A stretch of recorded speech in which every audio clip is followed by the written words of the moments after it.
Prepare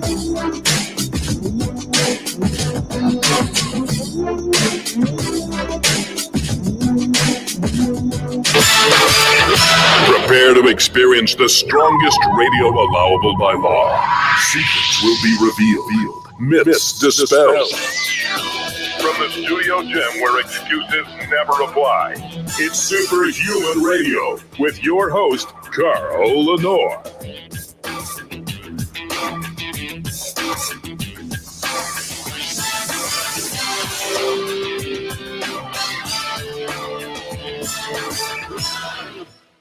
Hey, welcome back to another episode of Superhuman Radio. We're going to be talking about botanicals today.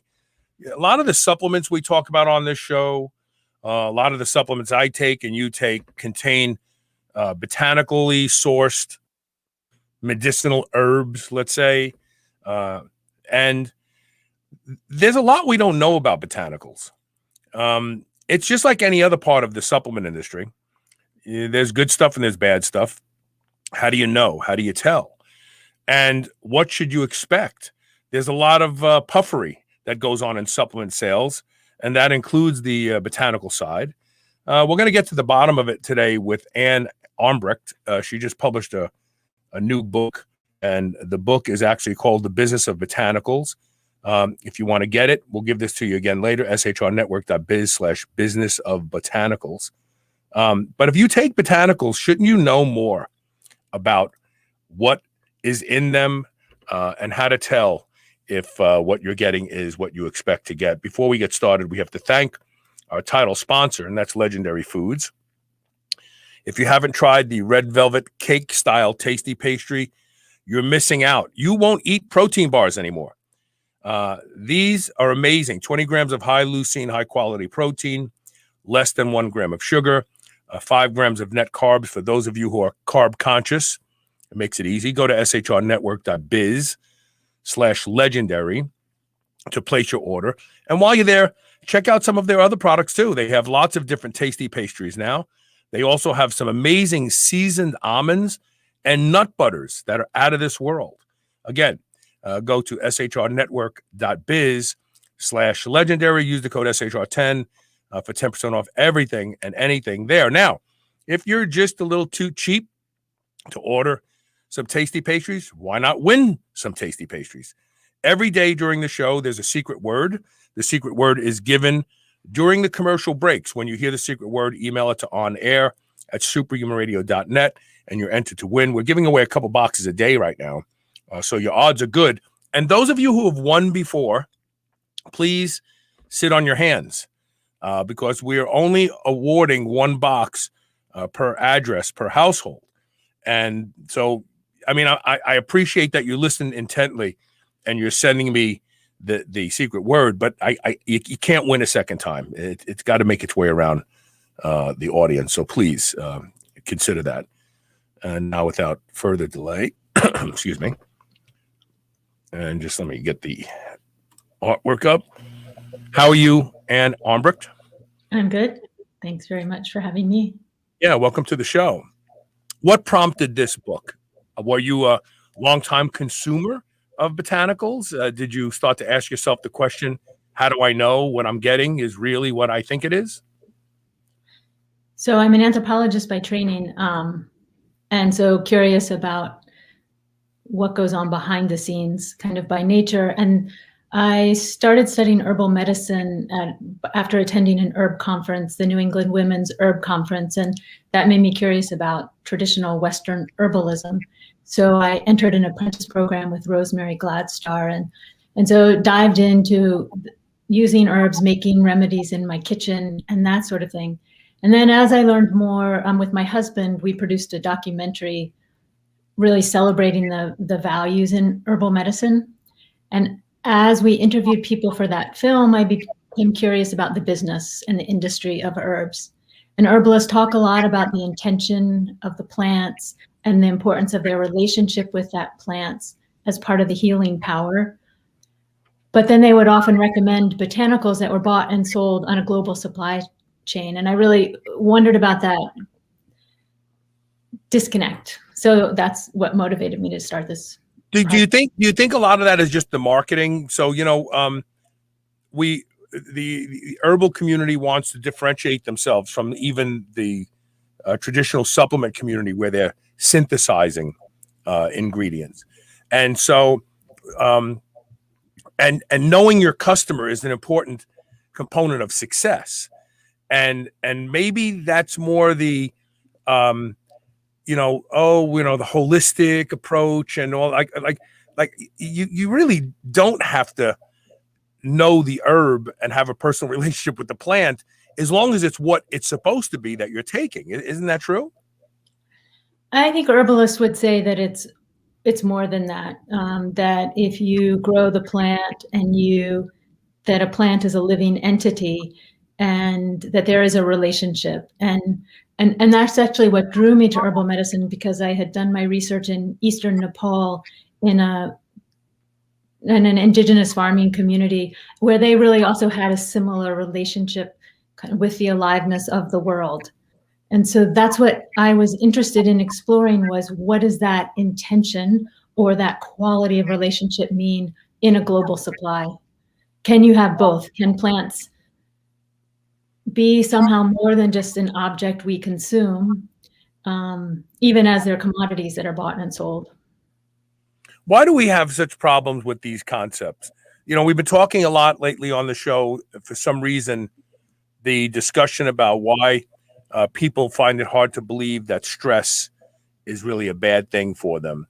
We tend to choose what we want to believe and what we don't want to believe. And clearly, if you spend any time gardening, you understand that plants really are these living things. They may not be like us, but they are living things that express, the way the hibiscus tree that we have in the backyard literally starts to turn towards the sun when we move it to a different area in our deck. That's a level of intelligence. It's undeniable. That is a level of intelligence. A plant is not a dumb thing. It can't build a Tesla, but clearly it has a level of intelligence. Why do you think people have such a hard time even accepting that concept? That's an interesting question. I think it depends on I think about, say, the quality of a relationship with, there's often this contrast between Western ways of knowing and indigenous ways of knowing, and indigenous ways of knowing somehow have that sense of respect, and we in the West don't. I don't know that it's so simple. I think it's much more complicated, that just as you're saying, you have that relationship with that hibiscus plant, you notice it and its interaction with the world, and it's not just this inert object. We all have relationships with places that we really care about that we're not going to destroy. The bend in the creek outside our house. And then there are other places that are more abstract, that we do treat maybe more as an inert object. I don't know. I don't know that I really have. I personally, I think that we have, as a population, have become to think that we know better than nature. Proof of that, formula instead of human breast milk. Like, really? Like now, all these years later, we're like, wow, we made a big mistake about formula. Every time we think we know better than nature because we're humans, we can control stuff, we really mess things up. And I really think part of it comes from the fact that we're so desperate to be in control of our destiny and our future. We don't want to think that things are just random. We want to have symbolism. A lot of that has to do with our own desire to fool ourselves into thinking we have control on things a lot more than we do. So we discount this other stuff. Well, no, that can't be true. That's my own personal view on it. And I think it's part of the magical thinking of humans that has served us so well. I mean, human trajectory wouldn't be what it is today if we didn't employ magical thinking and think we could do things and then found out we could. But it's funny to me because when people hear these types of discussions, a lot of them get turned off to this. Oh, this is esoteric, touchy-feely kind of, life's nuances, and really it doesn't mean anything. And really it does. It absolutely does. And if you've lived long enough, you've seen evidence of it. Now, whether you ignored it or you discount it is a different story, but we all see evidence of it, So I don't know. I just think we want to be superior and we want to be in control. So we don't want to feel like anything else has the wheel besides us. Let's talk about the book. Well, can I just add one thing about that? So, that's really what drew me to herbal medicine in the first place. The herbal renaissance came about in the 60s and 70s with the Back to the Land movement and people wanting to grow their own food. And part of that was to relearn this folk medicine, how to make teas and tinctures and herbal oils in your own kitchen with plants you can grow yourself. And I loved that. I loved how simple it was to make a tea that I could then give my children with a plant that I grew. So I knew what that plant was. I knew how much I paid attention or not in the preparation. And so it had that esoteric part, but it was quite concrete and practical. It was a way of taking back control from, having to go to a pharmacy, say, and depend on what some doctor told me I needed to buy. So it was first and foremost like, I can control this little piece of my health and my children's health. I'm a huge fan of a group of books called the Foxfire books. Yeah. Are you familiar with them? Yes. So so a professor in college gave me mine, Tom Wood. And for people who don't know, get them. The Foxfire books are a collection of books. I don't know who it was that went to the Appalachians and learned everything that those people knew instinctively, how to make poultices and cures and medicinal products, even making instruments, dulcimers. Everything, skinning and tanning, everything. Like, you could become a survival expert by just buying and learning all the things in the Foxfire books. And the irony is, these were things that people knew for hundreds of years. They didn't have to read a book. They were taught by their grandfather, their father, their mother, and so on and so forth. Really, very cool stuff. Let's talk about your book now. So when you endeavored this book, did you set out to try to find the dark, scary parts of the herb industry?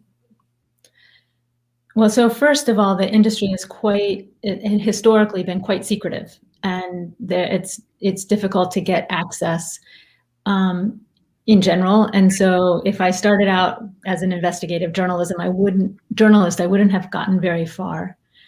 I also, though, wasn't interested in telling the dirty, dark secrets. I was interested in walking the line between not being naive about claims that companies made about quality and things like that, but also I feel like the media can paint the industry in very black and white terms. It's either all good or all bad, when in fact it's much more complicated. And just as you said in the opening, there's good and bad. And if I focused a lot on the bad, I felt like that's all that would get the attention. And so, I include this example in the book when there was one point early on in the book, I went to Eastern Europe to visit some producer companies. And I was showing the pictures later when I came back, because I did a Kickstarter to raise money to do video work around the supply chain. And somebody in the industry said, "Oh, those pictures are kind of dusty. Are you sure you want to show those?" And I thought, well, it is dusty. And so I did go ahead and show those pictures. But all along, I would kind of check with people who I feel aren't afraid to ask questions about the industry, but they're also not naive about it. To check with them, okay, like, is it, what about sharing this? What about sharing that? If that answers. And one of the things you said, it's so dusty. So, we've learned a lot about the botanical industry because of coffee. Coffee has become America's pastime, and I think it's really destroying many of us, our health.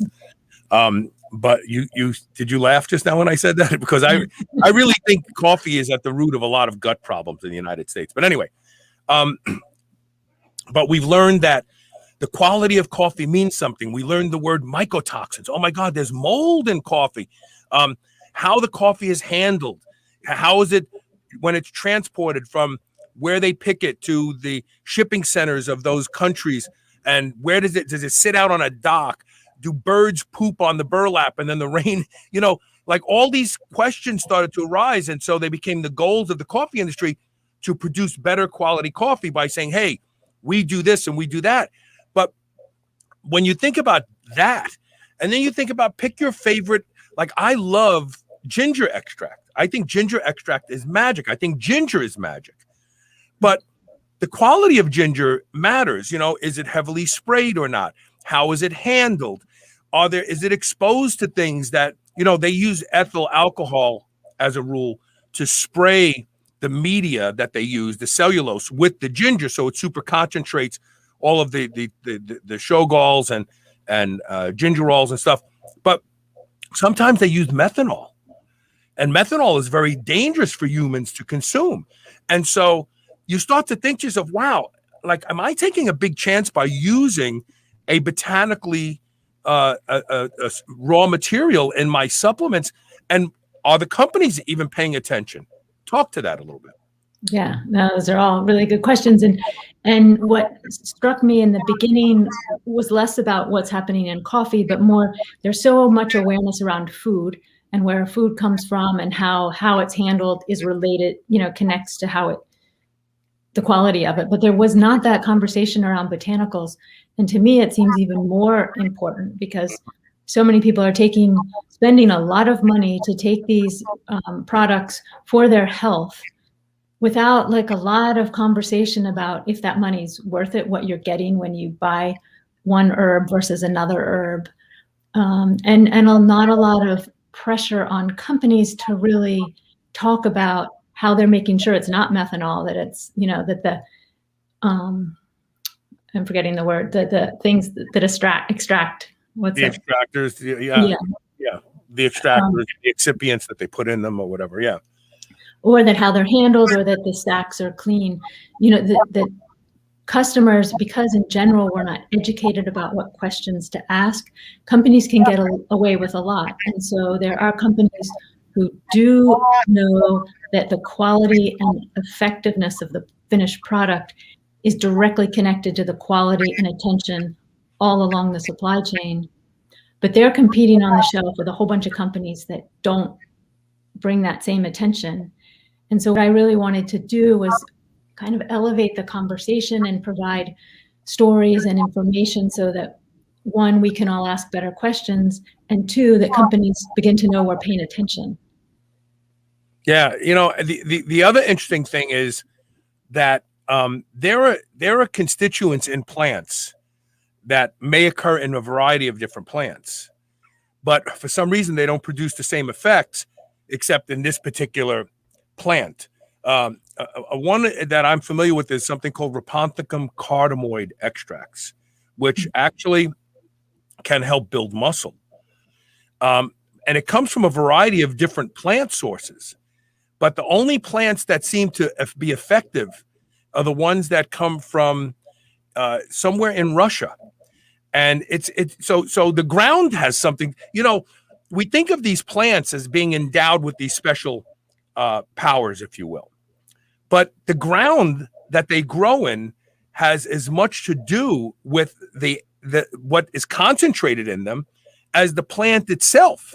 And so now you start to talk about the quality of a given herbal product, and versus some new, they decided they're going to grow it here in Montana versus where it originally came from. And it seems to work better when you get the stuff where it came from. Maybe Montana doesn't have the same stuff in the soil. What about the place that it grows? How much does that play in the quality and effectiveness of some of these things? So, many botanicals are used because they're found in these traditional systems, medical systems in the world, Chinese medicine, Ayurveda, and those are based on particular plants growing in particular regions that have been harvested at a specific time. And it's all quite specified in these traditional systems of medicine, how to handle it. And so if a company is then gonna use a product with that plant that's grown in another place, it's up to them to prove, to demonstrate through quality control tests that it has the same constituents. Mm-hmm.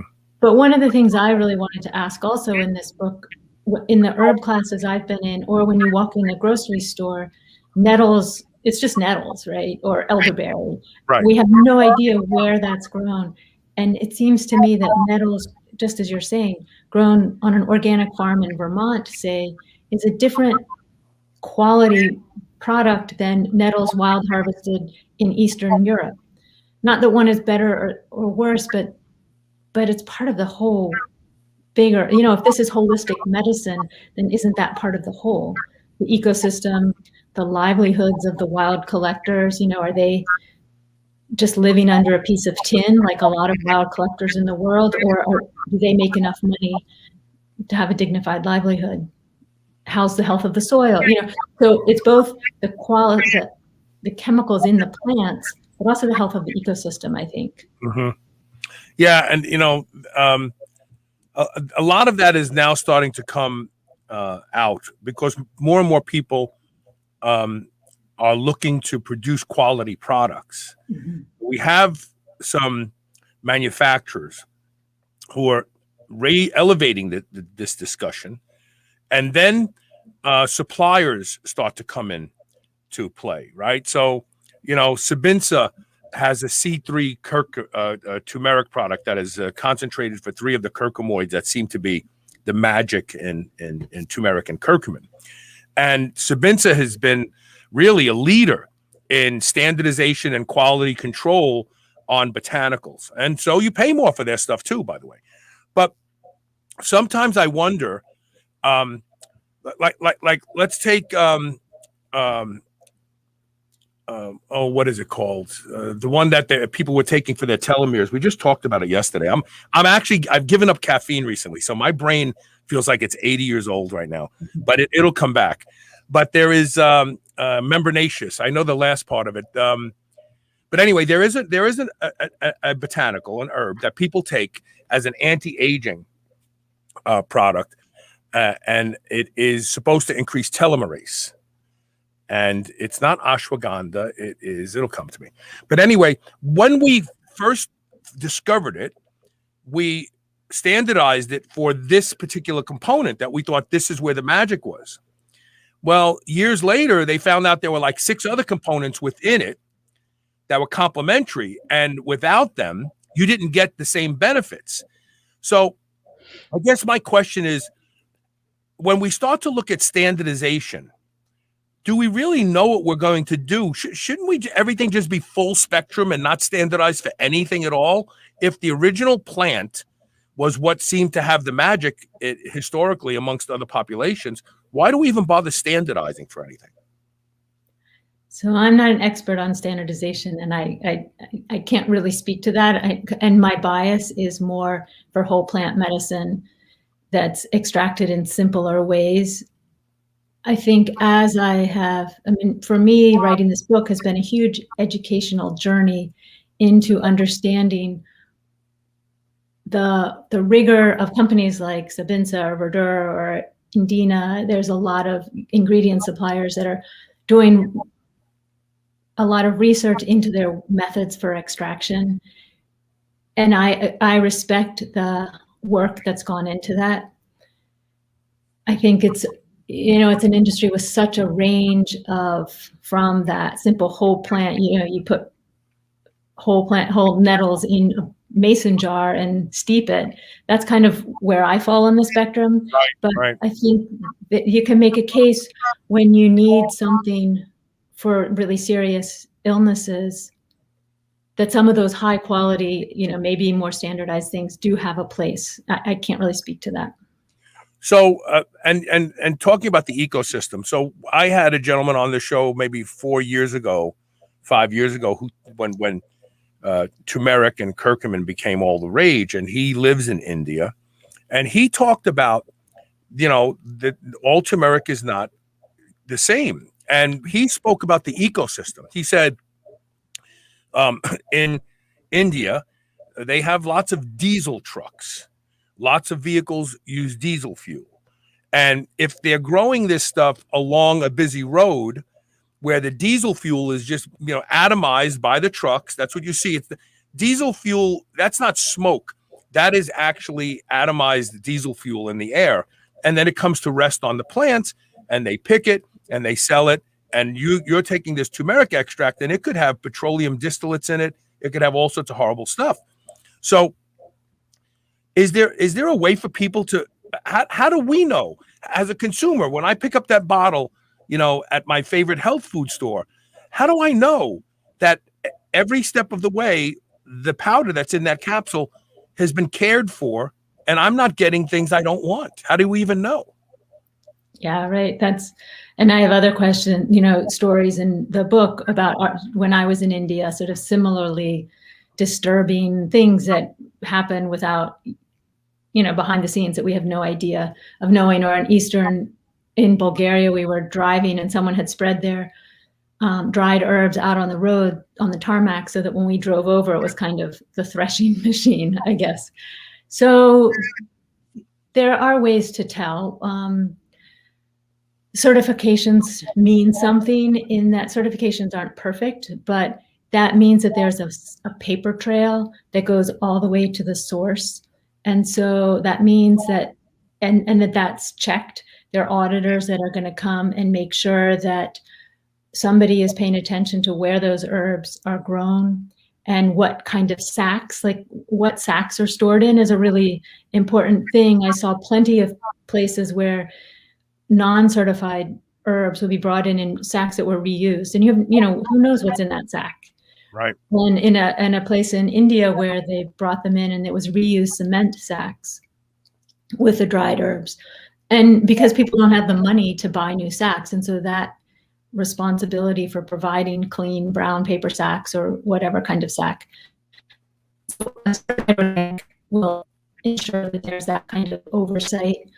Other companies that aren't, that aren't certified organic, they have internal auditing practices. And the way I think so personally, I've picked certain companies that I know and I trust that they're paying attention. And I feel like that's what I recommend people. I don't recommend the companies, but I feel like we're taking these products for our health, and it's worth doing some research to really find out what company has the practices and philosophy that we believe in. And so that could be like more standardized or more sort of simple whole plant extract, and that they're really paying attention through the supply chain down to the source. I think I have a solution. We have to take a break. I actually think I have a solution. Great. And I'm going to help. I hope that you correct me where I'm wrong. I want to put this up first. The book is called The Business of Botanicals. If you take botanical supplements, which we all do, resveratrol, all these things, these are botanicals, and they're all the rage today. And many of us take 4 or 5 different supplements that have botanicals in them. We really don't know unless we start paying attention and asking the right questions. The book is The Business of Botanicals. You can get it at shrnetwork.biz/business of botanicals. Today. We're going to take a quick commercial break. We'll be right back with more Superhuman Radio.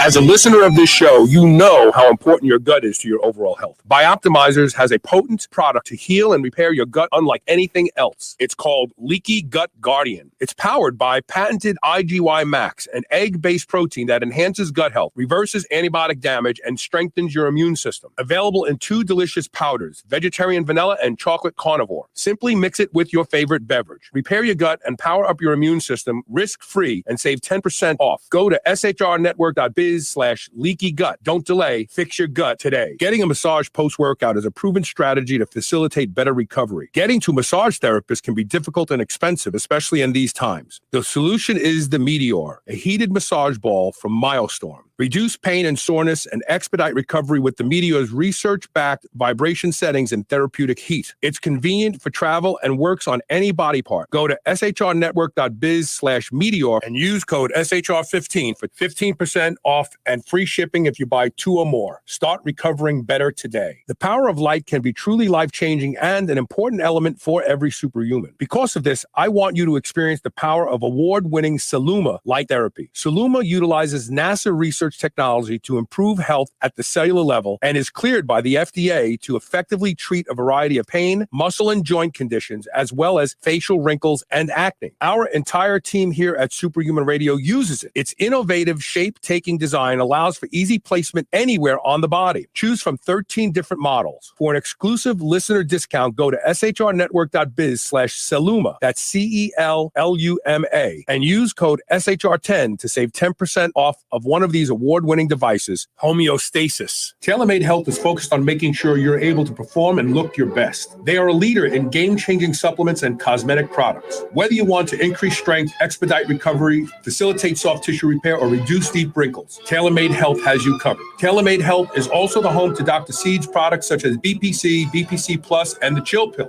All of my listeners can now get 20% off their first order with code TRY20. That's TRY20. This code can even be used on subscription orders. Visit shrnetwork.biz/try20 today and use code TRY20 for 20% off your first order.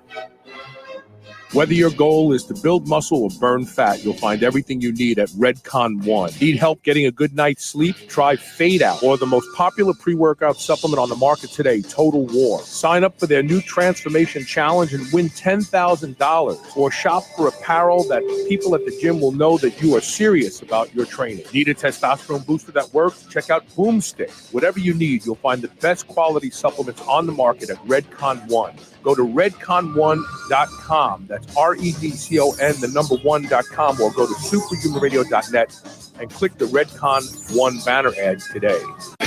You're listening to the Superhuman Channel. Don't hate us because we feel good.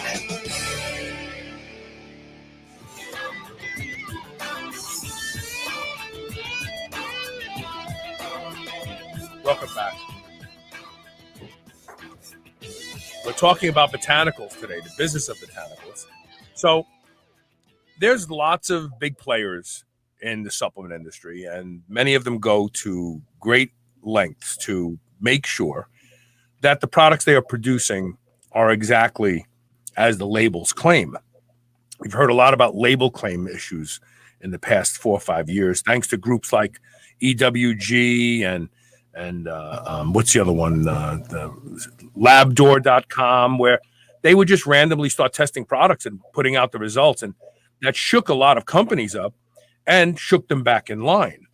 I see one of the problems, especially in botanicals, is that a small company may say, hey, we're going to make this product. Maybe it's ashwagandha.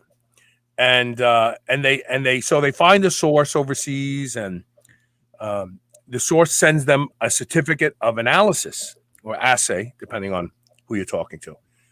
And the COA says all of the indicators that this is really what you're buying, and it may have moisture, and it may have microbe counts in it, and all that sort of stuff. And you look at it and you go, this is acceptable. This is great. This is what we want. So you buy that raw material. Now, anyone who's ever looked at a COA knows it has a ridiculously long expiration date on it.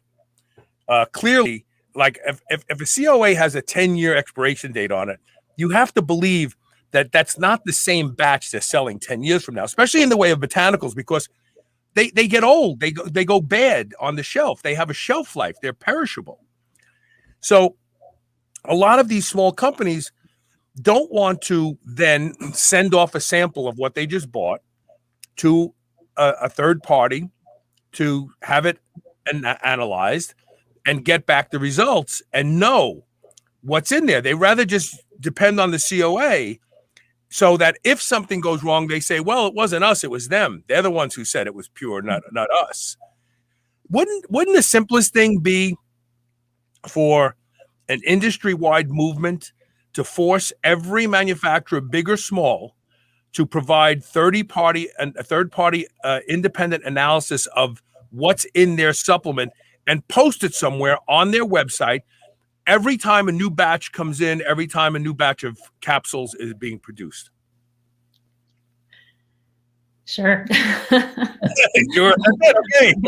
But in recognizing that might not happen super fast. One, there are nonprofits or trade associations, but I'm mostly thinking of the organization I work for, American Botanical Council, that has done quite a lot to really first to raise the standards around clinical research and scientific foundation of the use of botanicals. But in the last 10 years or so, this program, the Botanical Adulterants Program, and they're it's all voluntary, but what they're creating is these guidance documents around what the common adulterants are for, say, curcumin or turmeric, and also ways that labs can manipulate the lab data to make it seem that it has curcumin and all those things, but in fact it's not, because there's that kind of faking of lab documents as well. And so I feel like that kind of industry guidelines, and then that helps have the conversation within the industry rather than outsiders coming in and saying, this wasn't really bilberry in my bilberry extract, but so that the industry is saying, this is what you need to look for. This is a way to check to make sure that the labs you're using are really adhering to, looking for these the common adulterants and things like that.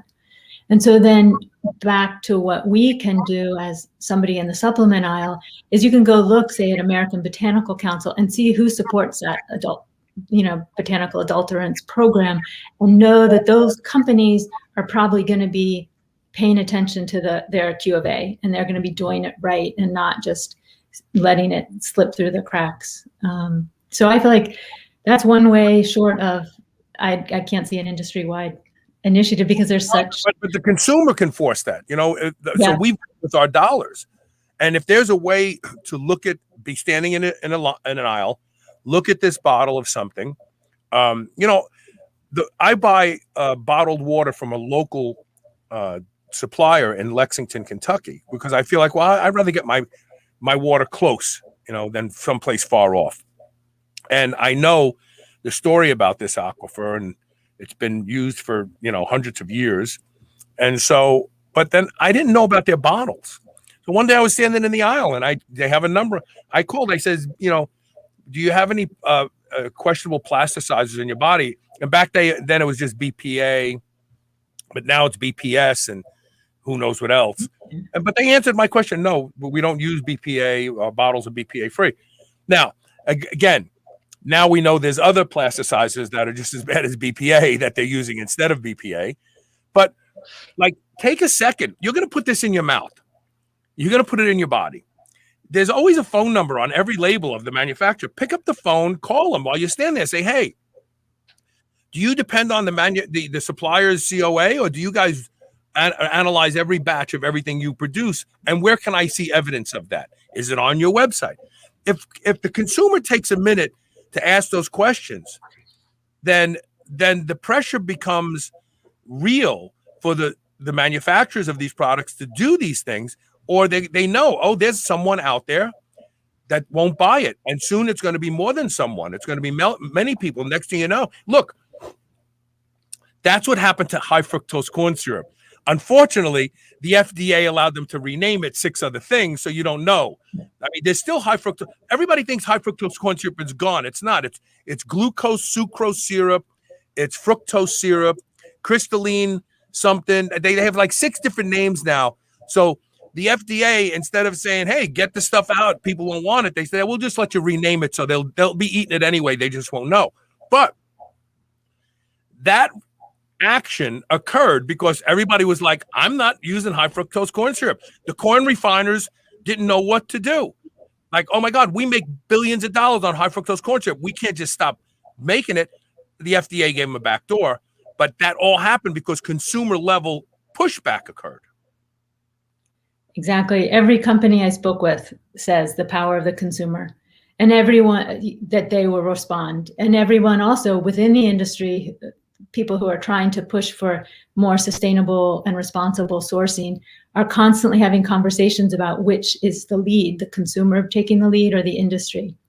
And consumers play a huge role, but it can also be really overwhelming. And so one thing maybe that can help is to pick one, you've mentioned ashwagandha. If you use ashwagandha and that's the main herb that you're using right now, take some time and go to the American Botanical Council website, say, and read up about ashwagandha and the issues around adulteration and then see what you can find out about where it grows and what, are the workers, how are there some companies that are fair trade, fair for life? To take some time to do some research and then ask the company that you like how they're paying their workers, if they're fair for life certified, if not, why not? Again, so that they know you're listening. But also then as on our end, it's a little easier. It's overwhelming to take 10, 20 botanicals and try and figure out who's doing it right. So we are a society of cheaper is better. Yeah. Right. I mean, you go to Kroger's and there's the Kroger brand Swiss cheese, and then there's the Sargento Swiss cheese, and the Kroger's is cheaper. You turn them over, you look at them, the ingredients are exactly the same, but I can tell you that the Kroger's is waxier and has less flavor than the Sargento. So clearly there's a difference, even though the label lines up. Tell my audience why they should care. Forget about the humanitarian aspect, the quality of the product, why they should care whether or not the guy who's growing this stuff and picking it is being treated fairly. How does that impact what they hold in their hand at that shelf? Exactly. So first, if you're paid, let me figure out how to answer this, but if you're paid well, you're going to pay a little better attention. You're not going to be trying to cut corners. So economic adulteration is a long history in the the trade of herbs and spices back to colonialism, when people would put rocks in a sack of cassia, cinnamon coming from, India or something, because they didn't feel like they were being paid a fair wage. And so they were going to put a rock in there so they'd get that fair wage. And so a company that is paying a fair wage is treating those workers well, they're less likely to be sloppy and put in extra things in that sack that's going to weigh more, or also just be careless and have cigarette butts or bits of newspaper or feces. I mean, there's a lot of really nasty things that you don't want in that botanical product. And so that's one reason you should care. And also it costs more to have a traceable supply chain. So to have that paper trail that I was talking about. And so as a buyer, having seen the back end of the botanical industry, I don't want to buy any herbs that are bought on the open market, because that's just, nobody knows, that you can't trace that down to the beginning, and that costs money. And so that's another reason why you want to pay more for a company that is investing in that paper trail. And then there's the longer term impact. One of the biggest threats to the botanical industry, to having raw material to produce products with, is urban migration. They're not going to be the people to do the work, to grow the plants or to collect them. It's the same issue in the United States with who's going to grow our food. It's the same thing worldwide.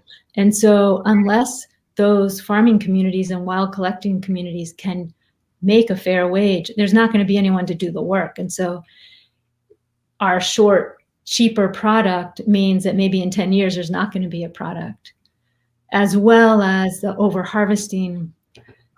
Again, so I think it's there's estimates of 60 to 90% of botanicals are wild harvested.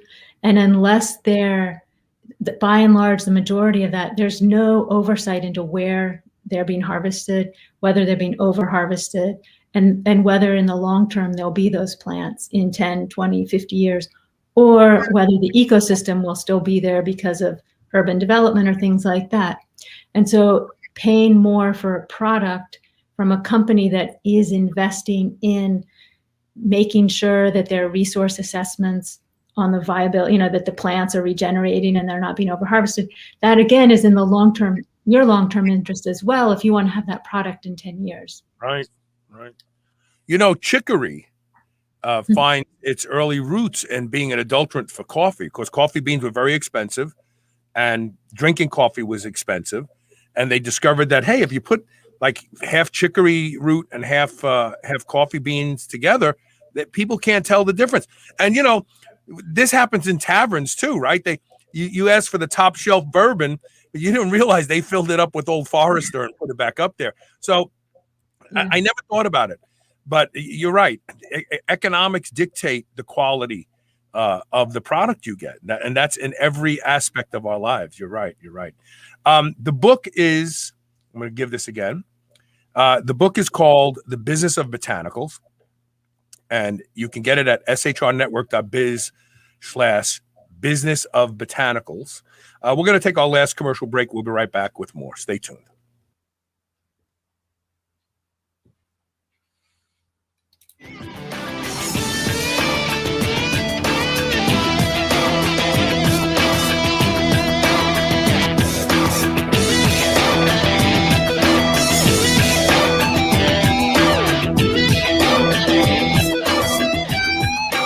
Folks, I'm pleased to announce that Pure Nootropics is now carrying the antioxidant alpha-lipoic acid in its bioidentical natural form as Armbrecht. Armbrecht provides protection in many areas and has even been shown to promote weight loss. Check out the interview I did on episode 2608 back in October to learn more. Our friends at Pure Nootropics have been bringing you great products and deals since 2013, and they have another one with Armbrecht. Go to shrnetwork.biz/pure and use code SHR30 for a whopping 30% off. Level up. Go Pure. Do you remember those delicious toaster pastries you had when you were a kid? The rectangular sugar-filled snacks? Well, guess what? Legendary Foods has just made low-carb toaster pastry. This is the first of its kind, and honestly, these things are amazing. They have 3 to 4 net carb, less than 1 gram of sugar, and 9 grams of protein. You can eat them right out of the wrapper or lightly toast them. The only question is, which flavor, strawberry or brown sugar cinnamon? They're available at eatlegendary.com and Amazon. Are you ready to change the way you age? Of course you are. That's why you're here. Juvicel is a new first-of-its-kind dietary supplement that includes 10 key research-backed ingredients shown in studies to support lifespan. Things like resveratrol, fisetin, quercetin, pterostilbene, sulforaphane, turmeric, all in a single dose. You may have some of these ingredients already, but Juvicel is the first to combine them all into a single product to support your lifespan. It's vegan, non-GMO, and sustainable. Live better longer with Juvicel. Go to shrnetwork.biz/live better. Use code SHR and save 20% off today. Homeostasis. New Mass Pro Synthogen X2 just upped its own legendary game. To distance itself even further from the rest of the pack, Synthogen X2 now has double the key active ingredients. If you've ever wondered what steroid-like recovery feels like, Synthogen X2 delivers. See why others compare it favorably to powerful bodybuilding drugs at synthogen.com. Mass Pro Synthogen. When you train with it, you'll gain with it.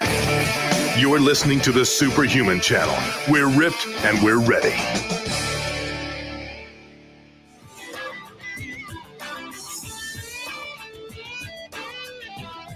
Welcome back. We're talking with Anne Armbrecht about her new book, The Business of Botanicals. So, Anne, the book was released in February, right? Mm-hmm. And what will my audience come away with clear understanding about when they read your book? So what I do in the book is I'm not saying buy this company. What I'm really doing is trying to take the reader behind the scenes into the encounters that I had so you learn about the steps of the supply chain, where herbs are sourced and each step along the way, but it's really trying to do that through the perspective of those who are sourcing the plants, what they're looking for, the questions they are asking, the challenges they face. So it's really to tell the story. It's of what it takes to source botanicals on a global supply chain. It's also because I believe understanding that complexity can help us be better consumers. Companies won't be able take the wool over our eyes as easily, but we also won't be so judgmental and critical of a company that's not perfect, because it's really hard what they're doing. And I'm sorry, no, another thing, go ahead. Well, I started this project because I really wanted to tell the stories of the people and places behind the finished product, because COVID has made it so clear we're all connected, and that what happens around the world impacts all of our own health.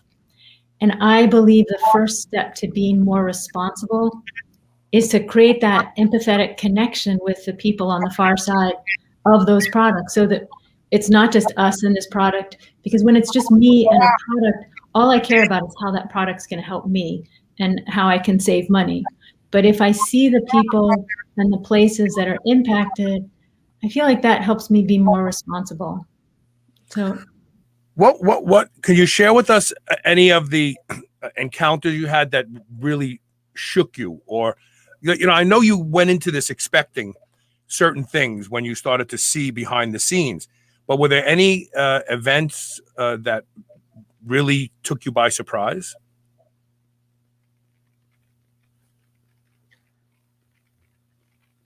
A camera. Oh, there she is. Okay. Yeah, sorry.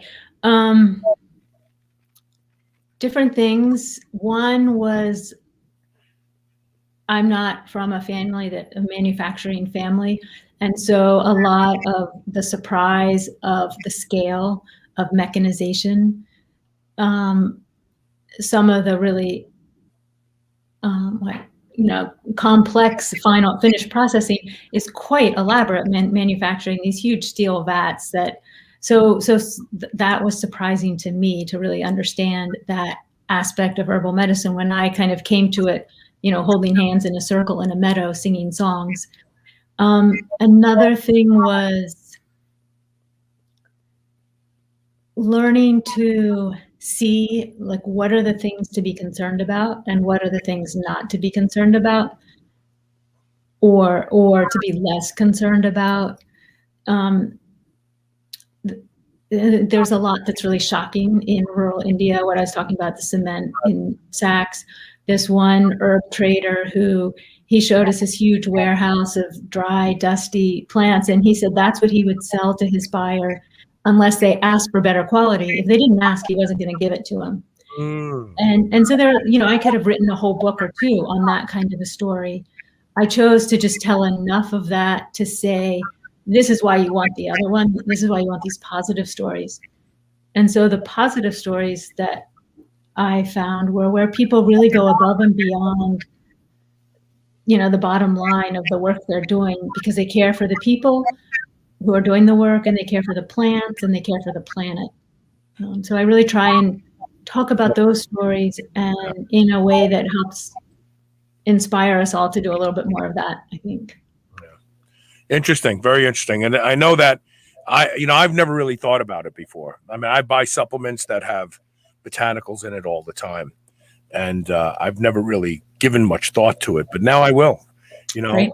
And so the name of the organization that you work for, the nonprofit, is called the American Botanical Council. And that's a good place for us all to start, right? Like, if we want to see the manufacturers that are actually producing quality products, that are putting a lot of thought into sourcing and making sure that the people they source from are being treated fairly, so they're not putting garbage in the plants, and they're giving us the best quality. It's the American Botanical Council, you said?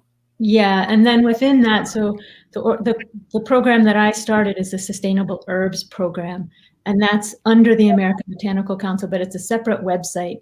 And what I have there is a lot of video content that follows the herbs through the supply chain, and it has information. So we're creating content for companies who really want to be more responsible in their sourcing practices, and then providing content for consumers so that they can ask better questions of the companies and know what to look for.